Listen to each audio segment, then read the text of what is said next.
there was a long-going speculation that things like this had happened, and more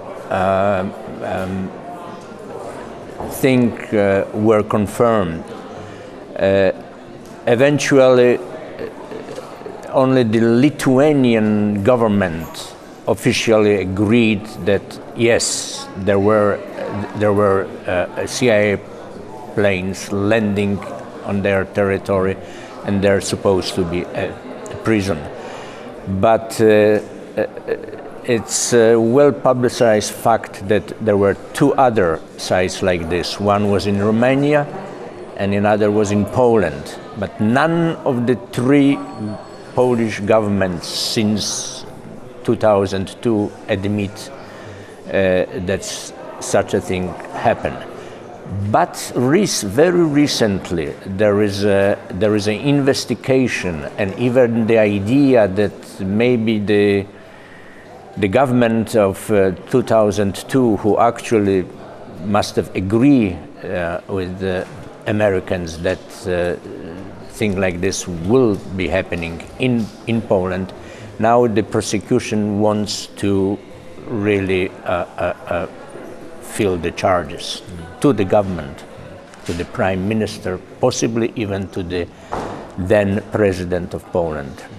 Well, I thought it would be a much richer story if we really don't know if the main character is a terrorist or an innocent man, because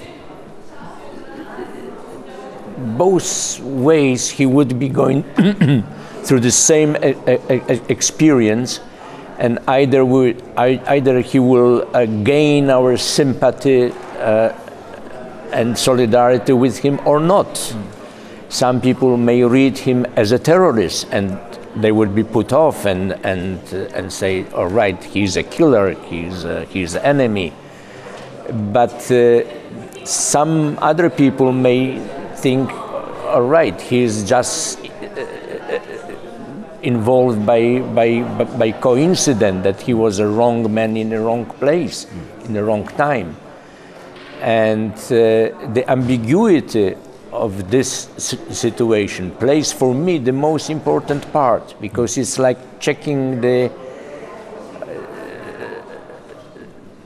our empathy for the human being, how far we can go with the underdog with whom we rather keep.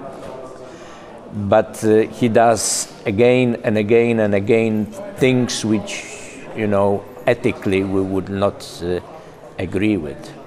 Yeah. Of course, I rather see him as an anti-hero.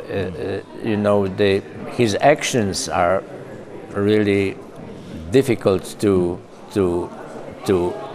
agree with, but at the same time,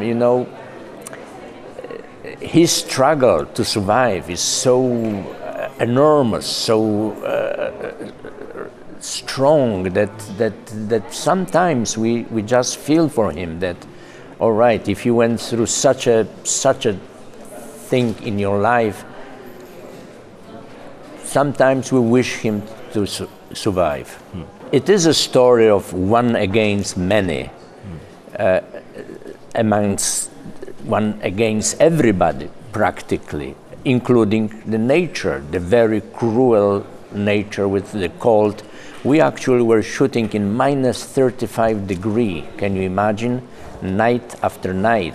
It was really physically the most demanding shooting I ever went through.